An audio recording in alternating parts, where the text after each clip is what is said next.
If you want to get in on the action, we want to hear from you. Email us at faderoutemail@gmail.com with your questions, comments, picks, segment suggestions, you name it. We want to hear from you. We're on Instagram too. Slide in our DMs at Fade Route Podcast. Get at us. There is that story out there about what's going on with Aaron Rodgers. What was the story of the draft last year? The Green Bay Packers moved up to take a quarterback. What's the story of the draft this year?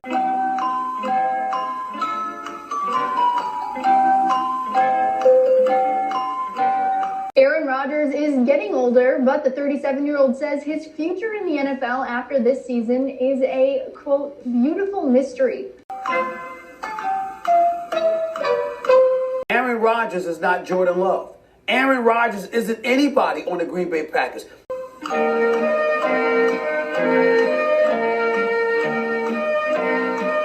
I think they're looking at him like, we know exactly who you are, and we don't care.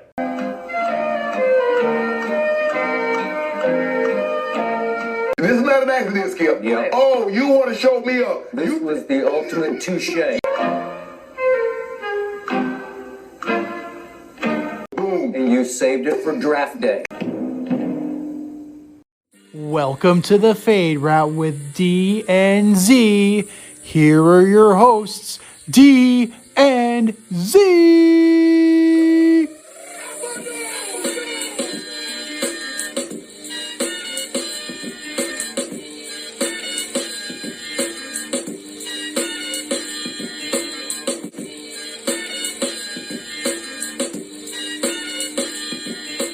Welcome to a special Friday edition of the Fade Route. I am D, and with me as always is Z. We got a great show for you tonight. We're going to discuss the Lakers' chances of missing the playoffs. We're going to dabble on how Francisco Lindor is working out with the New York Mets. And we're going to check in on the Dodgers and see if they're as good as everyone thinks they are. But we're going to begin today's show recapping the NFL Draft. A week has gone by. Rookie minicamps are on the horizon. And I'm wondering which team is going to have buyer's remorse first. So let's begin with the 49ers. The 49ers traded the number 12 overall pick in the NFL Draft, a third-round pick in 2022, and first-round picks in 2022 and 2023 for Trey Lance from North Dakota State University, who played one season and one game last year? Talk to me, Z. Does any of this make sense to you? Are Shanahan and Lynch brilliant, or are they entering in Les Snead and Sean McVay territory? Well, first of all, welcome back, and glad to have you back. Chi-Town Mike did a great job filling in for you. And I know this is your time of year. This is like your Christmas, so we just had to have you on for this. And then the Niners, everybody's thinking that they're going to take Mac Jones, right? The smoke screen worked to perfection.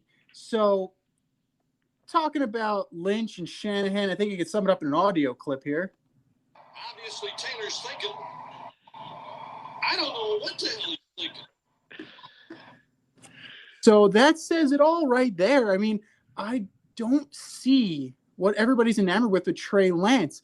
He's only thrown 318 passes, not completed 318 passes, thrown 318 passes in 3 seasons. If that is not a small sample size, I don't know what is. The Jaguars took exactly what they needed to take. The Jets were enamored with Zach Wilson, so they took the guy that they felt is going to be the quarterback for the next decade. And this is a reach. You had Mac Jones there to me, and he's still the most NFL ready quarterback. And you know what? Bill Belichick should be sending thank you notes to everybody who picked before him saying, you just got me some more Super Bowls. For Trey Lance, this has to be part of something bigger. Otherwise, it makes absolutely no sense to me. I mean, we talked about this. Initially, I thought they were trading up for Mac Jones. Only player worth trading up for. However, they take Trey Lance. I mean, rumor has it, we were talking during the day of the draft, we were texting back and forth, that the 49ers all of a sudden got flustered. They had the 3rd overall pick, and on Tuesday and Wednesday, they started making calls, trying to deal the pick. Maybe it was a phantom call, or maybe they were like, gee, I don't know what we should do here. First call was to the Packers in an effort to get Rodgers. Last bit of hope was to Atlanta, trying to get Julio Jones, Matt Ryan, in the 4th overall pick. My best guess is that they really wanted Zach Wilson, and they tried to bait the Jets into picking Mac Jones, which I fell for, you fell for. And when that did not work, they panicked, and then they took Lance. The issue I have with Lance is I'm wondering, let's say this was their dream all along. Let's say they really wanted Trey Lance at number 3. Then the question becomes, who were they worried that was going to take them? Like, which team did they think was going to take Trey Lance? So you have Trevor Lawrence go to the Jaguars. Okay. You got Zach Wilson going to the Jets. All right. So now at 3, the Dolphins aren't taking Trey Lance. Nope. At 4, the Falcons, they proved that they're not going to take Trey Lance. Nope. The Bengals aren't taking Trey Lance. Nope. Philly, they shouldn't really be interested in Trey Lance because they got Jalen Hurts. And even if they were interested in another quarterback, there's Fields, and there's Mac Jones. Then you get to the Lions. Okay, maybe the Lions, but Lions just made this trade for Goff. They actually made a great deal. They made a great pickup, and they got the tackle, Sewell. Then you get to the Panthers. Panthers aren't taking a quarterback because they just got Sam Darnold. And you got Denver. Okay, they have Drew Lock, but they're also rumored to be in the Aaron Rodgers sweepstakes. So let's say maybe Denver takes a flyer on Jones or Fields. Okay, you still have other quarterbacks. Trey Lance is still going to be. And then at 10, Dallas is not taking a quarterback. And then at 11, the Giants aren't taking a quarterback. And there you are at 12 with the ability to still get Trey Lance, maybe even Mac Jones. I don't get it. I don't get it. I don't get it. There's only one thing I can think of, is that the Jets actually conned the Niners. And hear me out here. Joe Douglas did come out and say that they were considering trading that pick. Now, who is quarterback hungry and crazy enough to trade up to the number 2 pick to possibly take either Wilson or Lance? And I think we know what team it was, because they ultimately pulled the trigger at number 11 to get their guy, and that was the Chicago Bears. So the one thing I can think of is that the Niners were scared shitless that they weren't going to get their guy, which is why they moved up from 12, thinking that they were in a safe spot at 3, and then Joe Douglas okey dokes them, and then once Wilson is gone, shit, what's our plan B? Okay, so you're thinking that it was more or less they were worried about Chicago trading up to get their guy. Chicago, Denver. I mean, Denver is just as quarterback hungry. I mean, they just dealt with Teddy Bridgewater. But here's my question. Even if you're worried about someone trading up to get your guy, you still have Jimmy Garoppolo. You're still going to get the 3rd or 4th best quarterback in this draft. Like, Trey Lance is just not worth all these picks and all this capital. That's like them trading up to get Mark Sanchez. That's like them trading up to get Mitchell Trubisky. Like, that's what this is. Like, I wish Trey Lance all the luck in the world, and I'm not trying to downgrade the guy, but in my opinion, you didn't have to move up to 3 to get him. You could have moved up to maybe 4 or 5. And I'm curious what the Jets were offered, because if the 49ers offered all that to move to 3, if you're the Jets and they offered that for 2, why wouldn't you take that, right? Because now, like you said, they know Chicago or they know another team would still be interested to move around or to get up, and you could even get back up just like the Dolphins did. The Dolphins moved back in at 6. So even if you took all those draft picks and then got back in at 6, you would if the He would Jets still did be that, there. he'd still be there. He would He's still be there. there. So I mean, whatever. Moving on, we can move on to Zach Wilson. Zach Wilson becomes the highest drafted BYU player ever, even higher than Steve Young, because as we all know, Steve Young, went to a different league, so he really didn't, get drafted in the NFL. But I gotta ask the question: is Zach Wilson the next Sam Darnold? Well, I don't see it. And here's why I don't see it, at least right now. When did they finally get Sam Darnold offensive line help? Last year. He was dead to friggin' rights for the past how many seasons? The thing that differentiates this pick from the Sam Darnold pick is that they traded back up and then they got the lineman from USC. They got him some help. You pair him with Becton from last year, they're already putting receivers around him with Corey Davis and Keelan Cole, and they're already setting him up way better for success than they ever set Sam Darnold up. And I didn't even talk about the head coach. Like, a chair could have been a better head coach than Adam Gase. An inanimate fucking object could have been done a better job than Adam Gase, who apparently you sent me this video of him trashing his kid.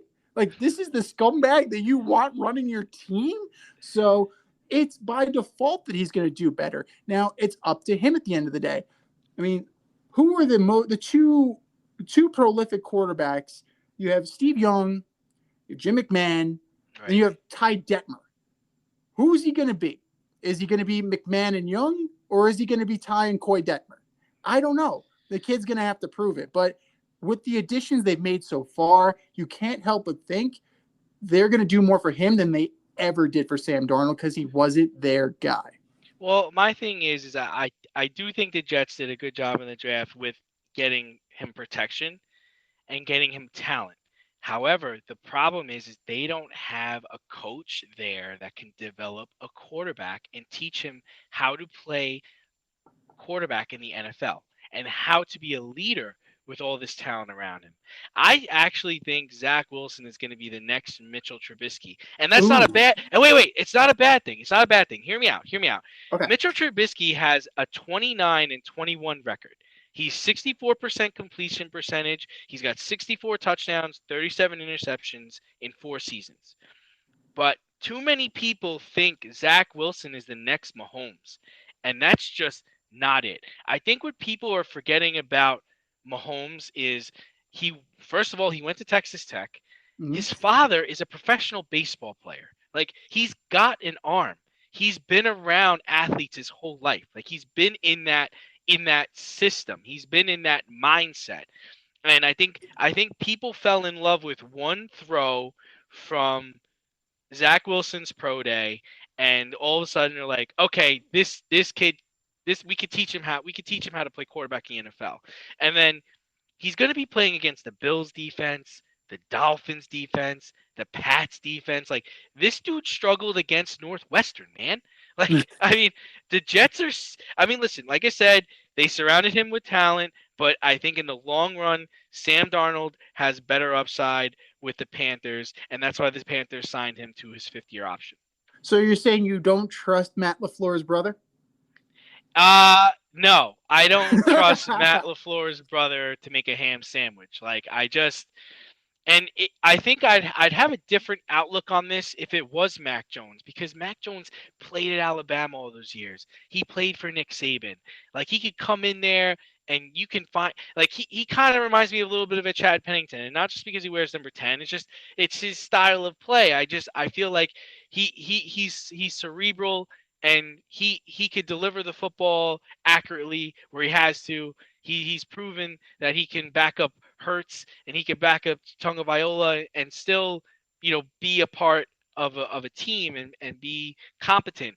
And I don't know what Zach Wilson is. And the other part about it is he's going to be forced to start right away. Like there's no help for him. At least in the other situations, like for Trey Lance, Garoppolo's there. I don't think Trey Lance is going to be ready. Garoppolo's going to play. In the Justin Fields situation, he's got Dalton, and Foles. and Foles. Yeah. So and then even with Mac Jones is Newton. So these guys are going to have a chance to kind of learn. You're going to throw this kid against the Bills defense probably week 1 or week 2, and I don't think he's going to be ready for it. Now, he is the only quarterback signed by the Jets today. They actually released a statement and they showed some video. He's off on one field practicing by himself while the rest of the team is running drills without a quarterback because he is really the only one under contract. Now, as far as backup quarterbacks go, like if you're the Jets, I mean, now all of a sudden the Chicago Bears are quarterback rich. Are you calling them about Nick Foles? Are you trying to lure Alex Smith out of retirement? Like, what are you doing to better this kid's room? I mean, are you calling Josh McCown again? I mean, this kid needs somebody who's got the head, who's got the experience, somebody who's going to push him to be better. And that's the one thing I find, and correct me if I'm wrong, they didn't do this with Sanchez. They didn't do this with Geno Smith. They didn't do this with Sam Darnold. They never brought anybody into that room who would challenge them. And I think that's, to draw a parallel, it's what made Russell Wilson better, is that like he had Matt Flynn there and he had to raise his game to beat Matt Flynn out and take his job. So I think that's something that has been lacking from the Jets for a very long time and something that they should really consider. Yeah, you actually bring up a good point because the Seahawks actually signed Flynn to a lucrative deal before Wilson even got there. And I really think the issue for him is he going to be able to step to the line of scrimmage and make all the calls? Mm-hmm. Like, is he going to be able to know what he's looking at? He's never seen a professional defense before in his life. Like, I think they missed on a guy, right? Because I think AJ McCarron would have been a good signing. I don't know how many other guys are out there. I don't know if Schaub's available. He might have retired. I think Schaub retired. Schaub might have been a good Barkley.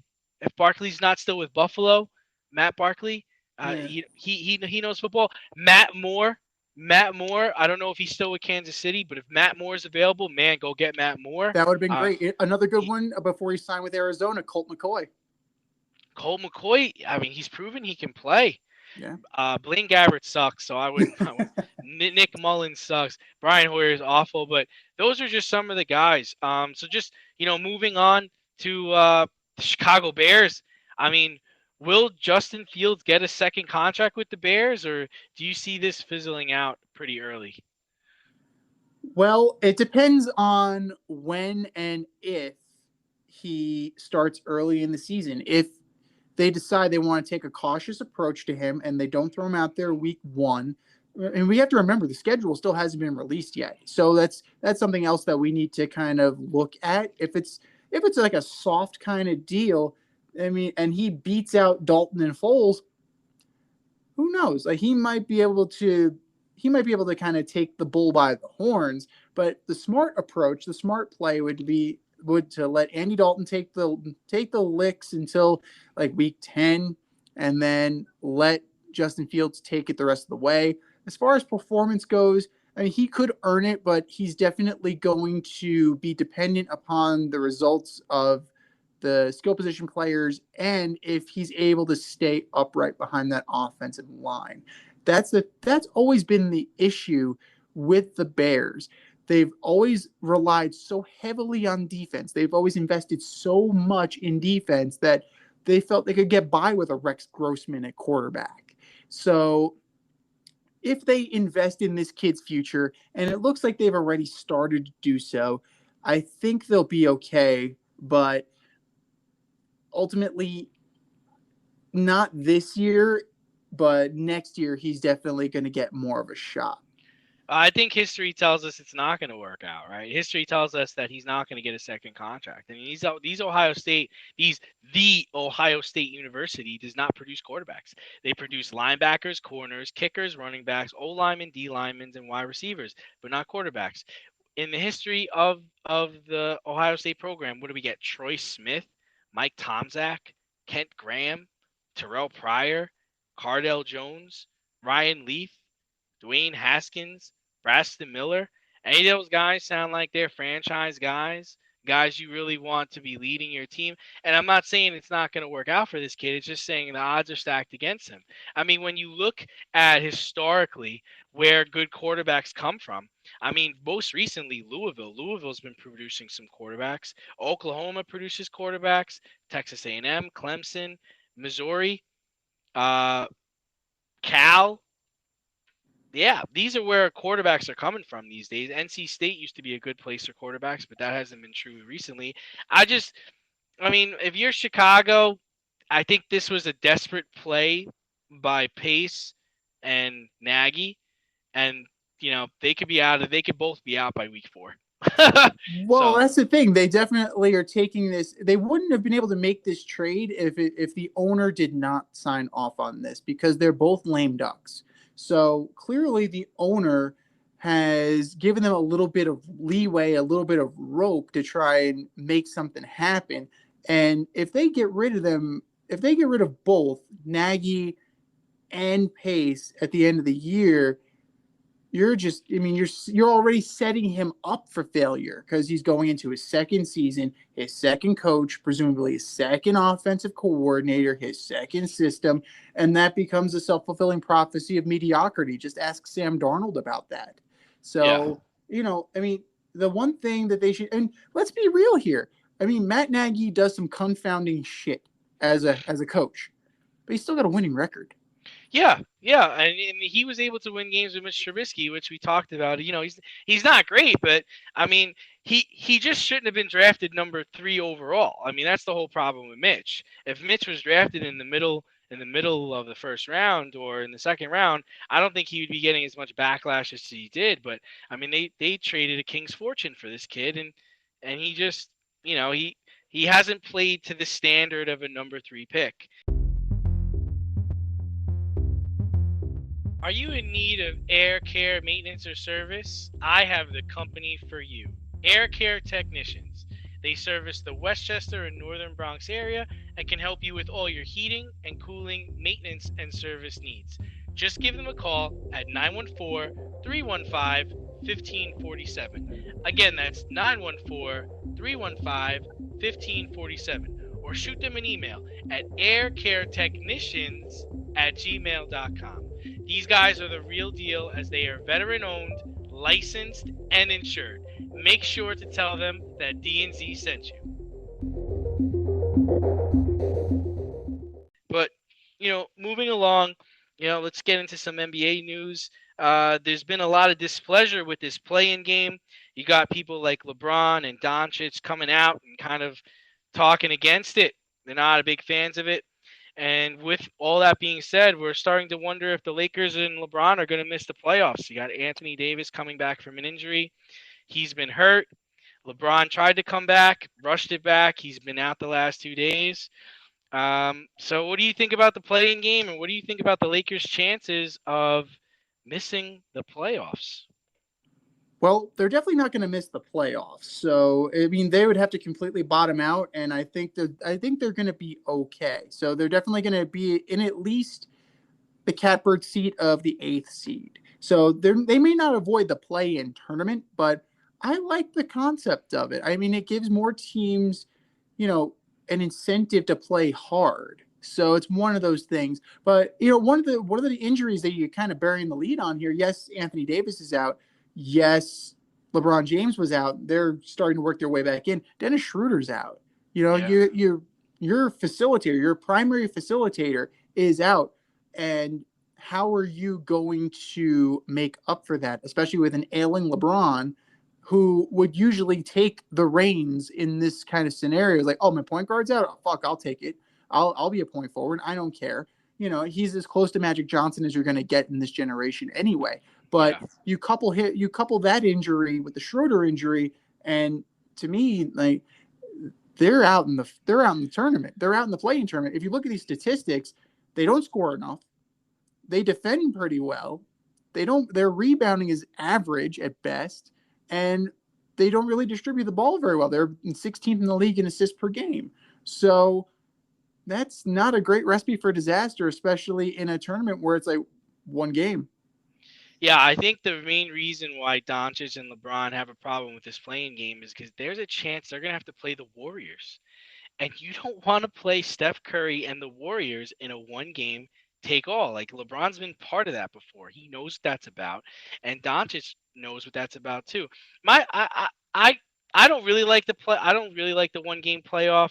Basketball and baseball, they're about playing a series. I would have been good with. I'm fine with 5-game series, even the 3-game series. You want to do something like that, but to put it all in line in one game. I mean, sometimes teams just coming in there hot. Lakers have 6 games left. They're going to have tough times. Winning at least 4 of them or 3 of them. I mean, the Clippers beat them last night. They got the Blazers tonight. No chance. The Knicks are playing really well. They're probably going to lose to the Knicks. And the Suns. The Suns are going to beat them too. Right now, the playing game is looking like I believe it's Portland and Golden State and Memphis and San Antonio. That's what it looks like right now. Yeah, I mean, Portland can definitely jump the Lakers. The Lakers can definitely slide back into this thing. And yeah, but to go back to what you were saying about LeBron and Luka Doncic not being 100, they're only complaining because they're going to be in it. Right. Like that's the thing. If they weren't in it, you wouldn't have heard a peep from them. And for teams like the Spurs or even in the Eastern Conference, the Washington Wizards, you're giving relevance to their season. So to me, I like that. Do you tweak the format, make it 2 out of 3 at the very least? Like, I think it's worth workshopping. You got to, at least see how this one goes and then kind of take it from there. But you're definitely, expanded playoffs is always kind of tricky because you run the risk of having a mediocre or sub 500 team in. But if you look at the NBA, particularly in the Eastern Conference, you've had sub 500 teams in the 6th seed at some point in the Eastern Conference. Terrible. God awful. So basketball doesn't really have a leg to stand on as far as, you're letting a subpar team in, but they've already done that. So it's one of those things. It's been there, done that, got the t-shirt. So I say we roll with it, and then if we got to workshop it, we got to workshop it. Yeah, I mean, like I said, I think the other issue is, just the Lakers haven't really been playing together either. I mean, AD tried to come back, his back got tight. LeBron tried to come, like, they haven't played enough games together, right? So if they're just gonna roll into a 1-game playoff after not playing together for months at a time, I mean, that's just a recipe for disaster. True. But there's also one thing, and LeBron is playing that game. Like he have his fucking foot amputated. LeBron James is playing that game. Now, does that say they survive and they actually get into the next round of the playoffs? Are they a 1 round and done team at that point? Are you compromised because you played for this round of playoffs? Yeah, it's possible because, what are they going to roll up against? They're probably going to roll up against the Jazz or the Suns if they wind up, playing in the play-in tournament and winning that game. And, the Jazz have been sliding lately, but the Suns are a scary team. Chris Paul is playing on like an MVP level. Booker is unstoppable. DeAndre Ayton's big dude. I don't see how they're going to get out. If they want to play in the Jazz, they might be able to eke out the wins, especially if LeBron and AD are back. But if they get a draw of the Suns, man, that could be an early exit. It definitely could be an early exit, but let's see here. If they were to bottom, I wouldn't bet against the Warriors in that scenario. And I mean, the Grizzlies, they're at 500. You would probably end up drawing the Jazz with the Suns. That's pretty accurate. And the Jazz, I don't know, I think they're vulnerable. I think they peaked a little too soon. I think they got off to such a hot start that we knew it couldn't be sustained, but they could definitely get clapped in a series. Like they're not world beaters. I like how you're using that Claypool term. They can get clapped. They go get clapped by somebody. It's a question of who. So I don't know. The Suns are definitely a real deal. The Clippers are a little sneaky. If the Lakers somehow here's the kicker. If the Lakers somehow hold on and they're out of the play-in, they draw the Clippers in the first round. I want that. I want that. If I'm the Clippers, I actually want that. Especially if this dog is wounded, if the Lakers are wounded, I want that series. Yeah, I'm glad you actually brought up a wounded dog, because I've been itching to talk to you about your buddy Francisco Lindor. He's off to a rough start. I mean, he went hitless in I think 25 at bats, and no home runs. He's walking a lot, not striking out, but he's not doing much at the plate.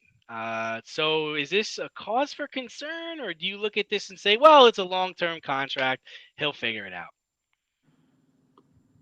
Obviously, the knee-jerk reaction after 92 at-bats and only 15 hits is to be concerned. Like, that's just natural. But, indirectly, his performance got Chili Davis fired and got Tom Slater fired. And now the youth hitting coach is now the hitting coach of the New York Mets, along with the minor league field coordinator, minor league director, or something like that. So, it indirectly caused a little effect with the coaching staff of the Mets. 163 batting average, 297 on base, 207 slugging. These numbers are not good. He's not even stealing bases. He's not even. Well, you got to get on base to steal. He's not even stealing any bases. I mean, I'll cede most of my time to you. You're the Met fan, and this is your guy, and you were behind this all the time. But I got to tell you, he was on my fantasy team. He got traded last week. Like, he's gone. Like, I'm done. I'm not waiting for this to correct itself. I'm good. I got Michael Brantley and Matt Barnes, and I'm good. There you go. Now, you do have a little bit of, I'm not going to say excuses. You do have valid reasons for why he isn't performing. He's gone to a new league, new division, and he's playing primarily division rivals. So it's not like he's seen these pitchers before. Look at you sticking up for this guy. Come on. Hang on. Now, familiarity is important. Absolutely. Especially if you play a team 19 times a year. You get to beat up on the Royals. You get to beat up on the Tigers. You get to beat up on the White Sox, who haven't been good until this year. So wait, you're trying to say Manny Machado was fine because he played one season with the Dodgers and then he went to the Padres and he was like, oh well, I've seen this pitching before. I've seen all these guys. I'm good. I could bat 235 and hit 30 bombs. I'm all right.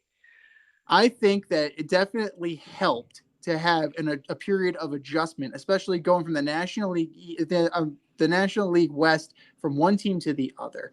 You weren't going immediately from the American League East to the National League West. There is a little bit of familiarity that you need to learn. He's still learning the ballpark. They're still trying to find a place for him in the batting order. He's hit leadoff. He's hit third. He's hit second. I think he's hit seventh at one point in this year. So they need some stability with him. And a lot of that falls on Luis Rojas. So you can't constantly shift around like we were talking about earlier with the offensive coordinator and the offensive system. And you can't just keep jerking guys around and expecting them to perform. So give him a little bit of consistency. Harold Reynolds, of all people, found a mechanical flaw in his approach at the plate. So if he's able to correct some mechanical issues, I think he'll be fine. Is he going to be the all-star that he was? He might be too far gone for this season, but it's one of many. You still have some time. I'm not going to say after 6 bad weeks that it's a bust and that they're going to regret making that trade. So it's way too early. It's earlier. Okay, so what point do you get concerned? Like if he finishes this season with only 2 or 3 home runs, a handful of stolen bases, and a 212 batting average, are you like, all right, it was a bad year. He'll return to form next year, or in August, are you like, yo, what did we do here? No, you got to chalk it up to a bad year. Like, it's Okay. you All can't right. you can't just you can't just go at it with your hair on fire. All Like, right. let's do something comparable. Edwin Diaz, he was fucking brutal, and he's still fucking brutal. He's So still there. exactly, and you can't tell me otherwise. I've seen it in high leverage situations. This guy fucking melts down. Your closer cannot fucking melt down. It just shouldn't be able to do that. I have more faith in this guy that he will perform to the back of his baseball card rather than Edwin Diaz with one good year, and then they dumped Kelnick and Dunn, two of their highest prospects, for this guy. So why? Because they were getting a Brody Van Wagenen client. I don't think you're gonna ever see Cleveland numbers, and I'm not. It's not because it's too early. It's just because I think it's the situation. I don't think you're gonna get a guy that's gonna bat 312, 330, and hit like 20 bombs a year. I don't In think this you're gonna lineup, get that. you shouldn't have to. If you have the lineup built around them like they do now, Alonso's a good hitter. Davis is a good hitter. McNeil's a good hitter. Say what you will about Nimmo. Met fans have been trashing Nimmo for years. The dude gets on. I like him. I like Nimmo a lot too. I've been watching a lot of Met games. I like him. And what's the other guy? McNeil? Jeff McNeil. He's great. He's a scrappy player. Conforto, McCann. This is a legit lineup. Francisco Lindor had to carry that team sometimes. You don't have to do that with this lineup. If everybody's humming on all cylinders, I agree with you. You don't have to be that level of player, but you got to be better than this. Yeah. So shifting gears, talking about Lindor, a struggling player, let's go to a struggling team. Dodgers, they lose May, they lose Price, Bellinger is still out. They lost both games of a doubleheader to the Chicago Cubs, where Kershaw and Bauer both pitched, and then they wound up getting swept in the series. So are the Dodgers not as good as everyone thinks they are, or do they also have time to right this ship? Well, it gives me a little bit of pause because of the simple fact that you gutted your farm system over the past few years, dealing for your primary players. So sure, you probably like Alex Verdugo right now over Cody Bellinger with a fractured leg. Who knows when Cody Bellinger's coming back? Dustin May's out for the year. You certainly can use some of the pitching help that you traded off. Kenta Maeda comes to mind. Your prospects, your top prospects, you have two that are semi close to ready. And Keibert Ruiz is a catcher. Now you have Smith and you have Barnes. Do you really need a catcher? Probably not. Then you have Josiah Gray, who is hovering at the AAA level. Now, do you bring him in as a bullpen spark, or is he actually going to be able in your rotation? I don't know. Everybody else is AA and below. So you definitely have gutted your own team for the sake of your success. So this year might end up being a wash because Tommy John for May. Who knows when Cody Bellinger's coming back again? Again, leg fractures, and he's still got to get back into baseball shape. That gives me a little bit of pause. David Price, I think, is the only one who's going to come back, and I would immediately slot him into the bullpen. So they have some time to at least get him back. It's not looking good. I mean, baseball is a long season, so I think they'll be able to right the ship. But, if they were to lose Bauer, Buehler, or Kershaw, then I think they would be in some trouble, or there would be some cause for concern. They shouldn't have a tough time making the playoffs, but they do need Bellinger to come back soon. I mean, his absence, you could see the ripple effect throughout that lineup. Absolutely. He's one of the linchpins, and it definitely lengthens your lineup, which makes things a lot better. Another guy that they could probably use right now is Kike Hernandez. Like Kike Hernandez was such a versatile piece to this team that, he was an offensive performer. He wasn't just somebody who they could plug in whenever they want. He regularly performed for them, and they definitely are missing those numbers and that versatility. They might have to make a couple moves because right now Justin Turner is offensively carrying this team. So which is shocking, right? I mean, he was a late ad. I mean, there was even talk that they might not even re-sign him. So good for Justin Turner. He definitely is proving his worth, especially after the scandal at the end of the year last year. But I mean, he's good. He's good. I think he's a little bit of a defensive liability at this time, but no, I mean he's definitely a good player. There's no doubt about that. I'm looking at Mookie Betts. He's got to pick it up. Corey Seager's got to pick it up. Muncy is okay right now. Like AJ Pollock, he's all right. Like I just see a lot of all right. You can't be getting swept by the Cubs. I mean, that just can't happen.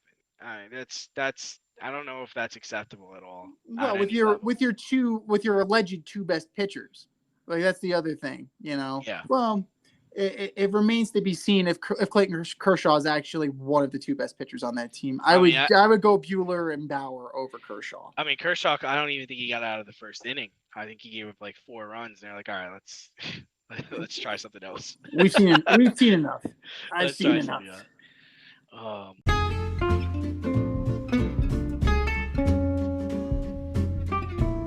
I'm getting hungry over here. Should have cooked up some dinner. And if you're looking for a new cooking show to binge, check out As You Eat It on YouTube, hosted by me, Chef Z. I invite you into my home and show you what and how I cook when I'm off the clock as a chef instructor. You're going to learn fun recipes and creative methods to empower and inspire you in the kitchen and take it to the next level. Cook how you want to cook, eat how you want to eat as you eat it. That's As You Eat It, available only on YouTube. AZ, you eat it. Check it out and let's get cooking.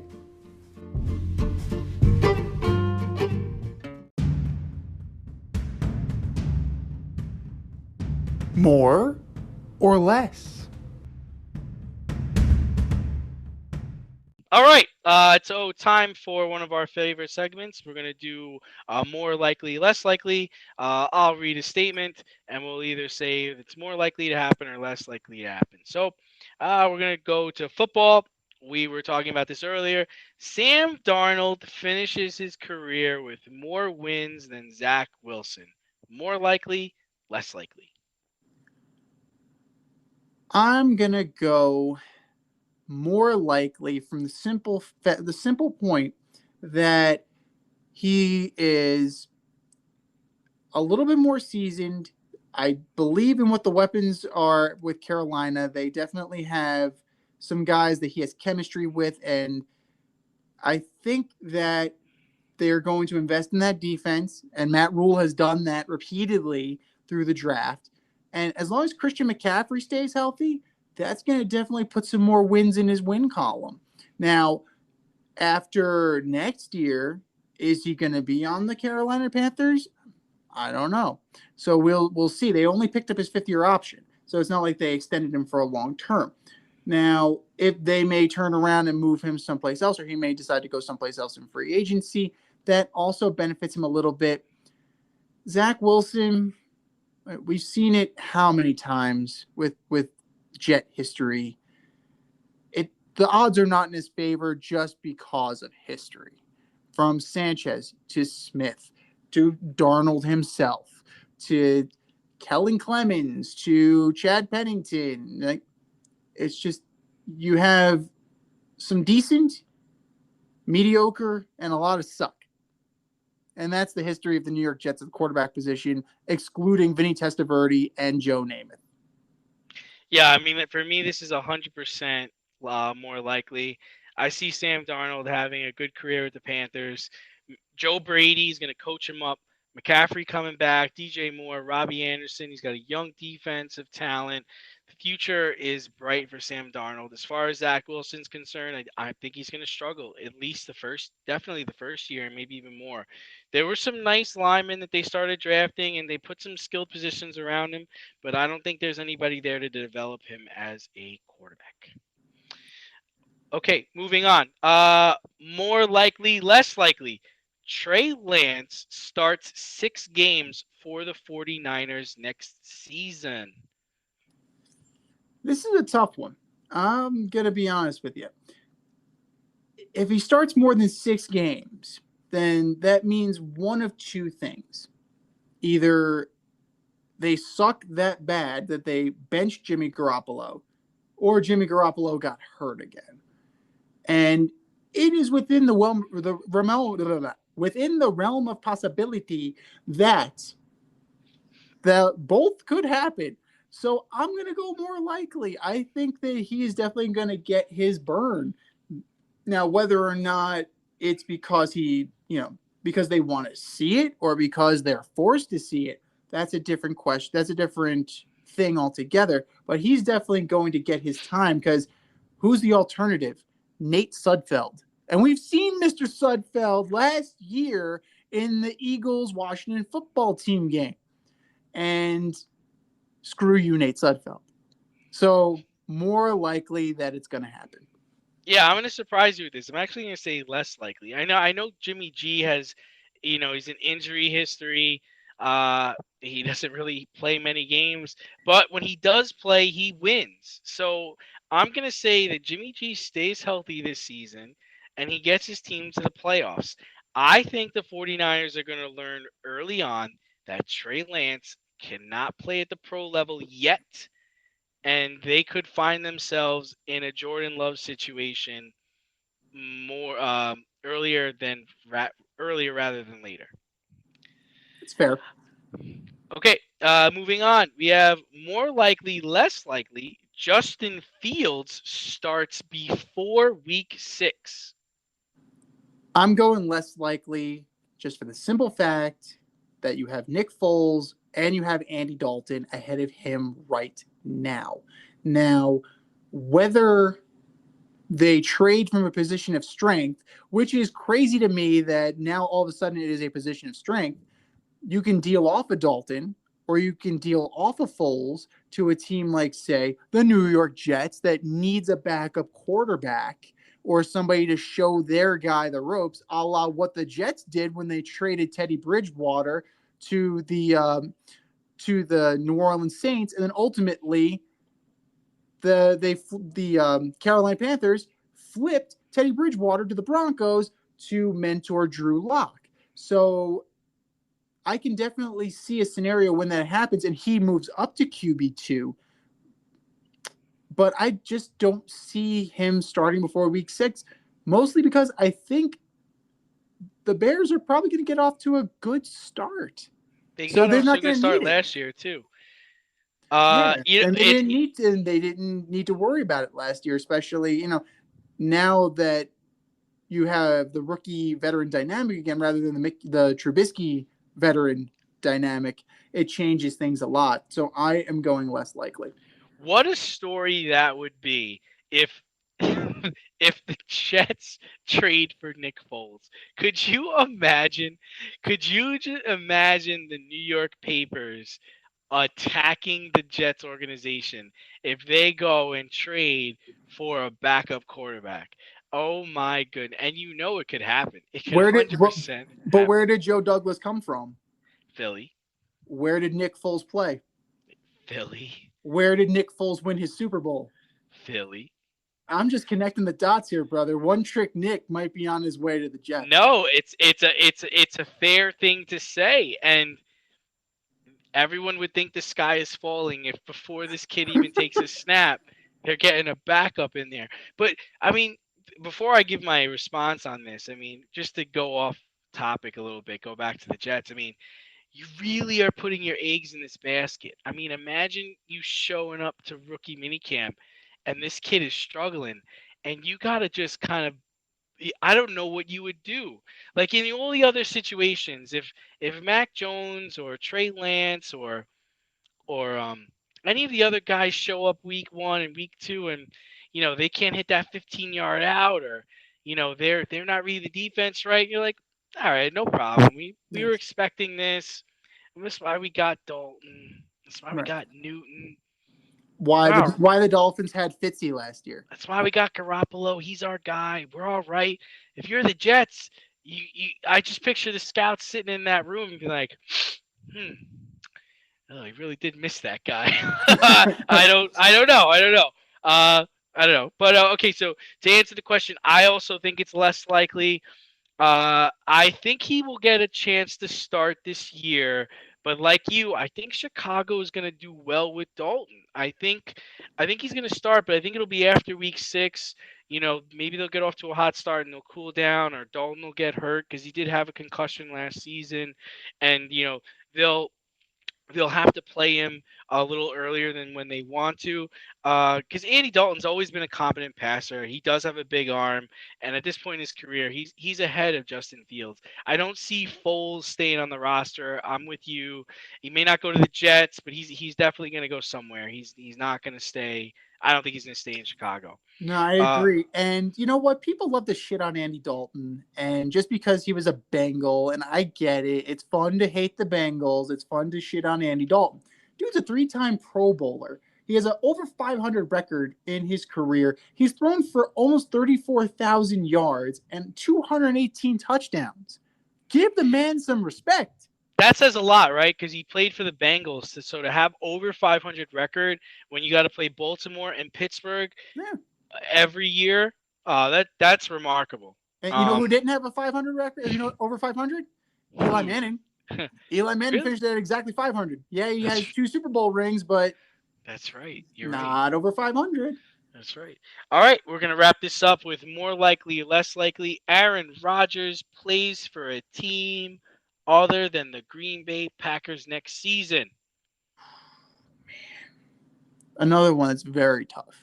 It is very tough. Right, and this comes out really because of the whole Bill Barnwell article, kind of talking about how, there are teams making offers to the Packers for Rodgers, and his displeasure with the front office at the end of last season and in this offseason, which is why we thought it would be a good topic to bring up. Yeah, I don't before I give my answer, I definitely think that it's not right of him to call for the GM's job it's almost like a hostage negotiation, right? These are my demands. If you want me to do this, then X has to happen. Dude, you're 37 years old. You're at the tail end of your career. Brett Favre didn't even have the balls to try and pull this crap with Ted Thompson. So, I mean, I'm going to say it's actually less likely, and not because they're going to iron things out or they're going to fire Gutekunst or they're going to, have some kind of détente. Aaron Rodgers seems like the kind of guy that would take his ball and go home, a la Carson Palmer. I can definitely see that happening. Now, could a trade happen? Absolutely. We're definitely playing a little game of chicken right now. But knowing how Aaron Rodgers mentally breaks things down, it's less likely that he's going to play for anybody, because I think he's just going to dig his heels in and he's going to walk. Yeah, so I kind of disagree. I think it's going to be more likely. I mean, the rumors are he doesn't plan to play for the Packers next season. The Packers did not draft him any help again this year. They drafted Jordan Love last year.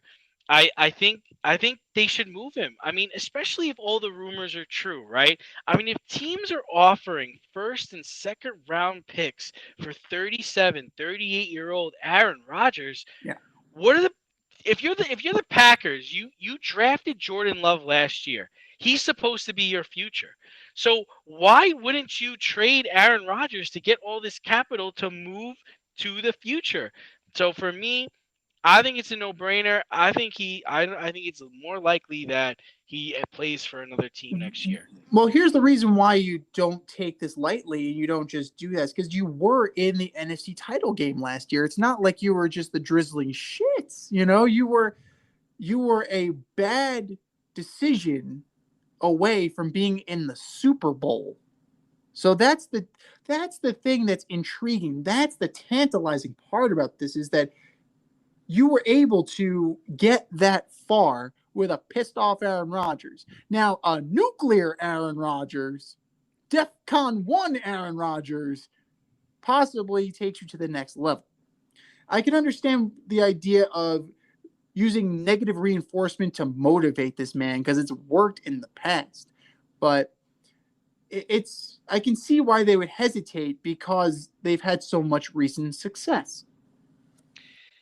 Yeah, I don't know if players look at it like that, and I don't know if you're Aaron Rodgers if you look at it like that either. It's like, yeah, you did get to the NFC Championship game, but you ultimately lost to a guy who's been on a team for 5 minutes. I mean, Brady went there, beat Rodgers, beat Breeze, won a Super Bowl. And if you're Rodgers, you got to look at yourself and be like, man, this guy left, went to a different place, different coaches, different system, was able to bring in his own talent, and he won. Why can't I do that? And why shouldn't I do that? And especially if you're really upset that they drafted your successor last year. I mean, I think this is driven by him. And it should, and you know what? It's driven by the organization too, because you had a chance even this year to go and get some guys, and you didn't. I mean, I haven't heard of any really, big signings that they had at any real position.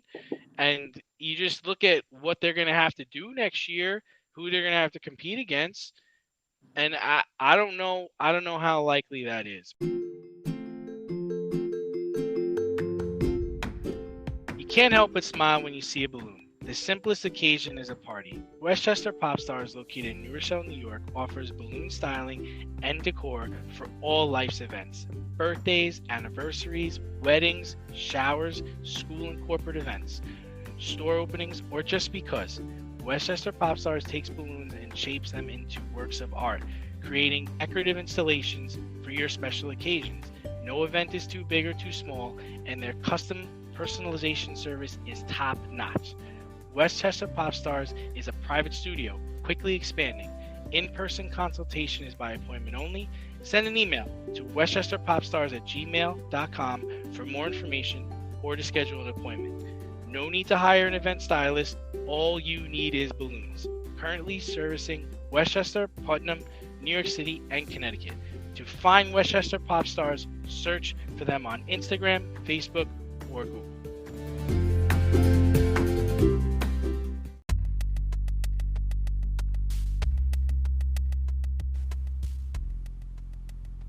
Order up! But that kind of leads us into our next section. We're doing order up. We're doing the top 5 landing spots for Aaron Rodgers if he was to leave the Green Bay Packers. So I'm gonna start with you. Give me your list, 5 all the way to number 1. Now, there's probably going to be a couple of teams on this list that will surprise you, because these were either playoff teams or on the cusp of being in the playoffs. So it's one of those things that when a player of Aaron Rodgers' caliber becomes available, you do what you got to do to take that next step to the next level. So I can definitely see some of these things happening. Is it pie in the sky? Probably. But I like the Washington football team at number 5. You have Ryan Fitzpatrick. Strong, very strong. It's a stout team. It's ready to go. Terry McLaurin, Antonio Gibson. You put Aaron Rodgers back there, and I think you have something there. It's such a Dan Snyder move too, right? I think so. And the only other thing I think he might want is for them to call him the Washington Aarons.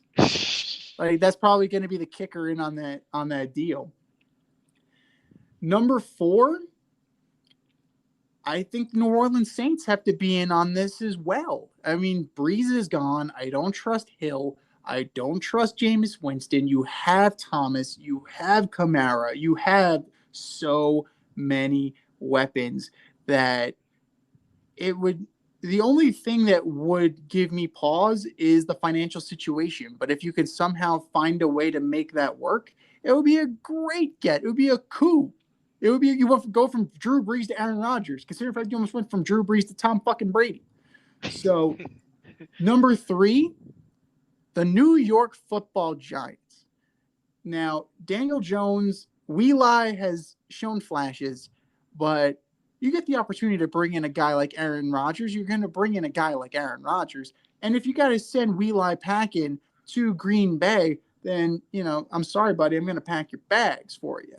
So you put him in this offense with Kyle Rudolph and Kenny Golladay and Sterling Shepard and Evan Ingram and hopefully a healthy Saquon Barkley and this kid Tony. That is dangerous, man. And the Giants have a much improved defense. I think that's great. That would be a hell of a get for them. Number 2, the Indianapolis Colts. The Indianapolis Colts were a ready-made team last year. They brought in Phillip Rivers. Phillip Rivers did okay. He's not as good as Aaron Rodgers. And you know as well as I do, I don't believe in Carson Wentz. I'm going to say it till I'm blue in the face. I've said it till I'm blue in the face. I don't trust this guy. And hey, that's my fantasy quarterback next year. Oh, no. Well, hopefully you're going to take James Conner again, too. Arizona Cardinals this time. He's not on the Steelers. He might have a chance. So, I don't know. I think that would be a huge upgrade. And if you can even flip Wentz for Rodgers, like, why not? Let's get crazy. It's pie in the sky, right? Speaking of crazy, number 1, the Miami Dolphins. That team was ready to go. You add in Aaron Rodgers over Tua Tagovailoa, and I think you're onto something there. That division, it's a 2-horse race as is right now with the Bills. You're better than the Patriots, especially if they decide not to start Mac Jones and they're going with Cam Newton. You're already in second place with Aaron Rodgers. So that definitely makes them a much better team. I love the Jalen Waddle pick. So that's my 5-1. Who you got? Yeah, I mean, let's be real. This is Aaron Rodgers. At least 20 of the 32 teams should be getting in on this.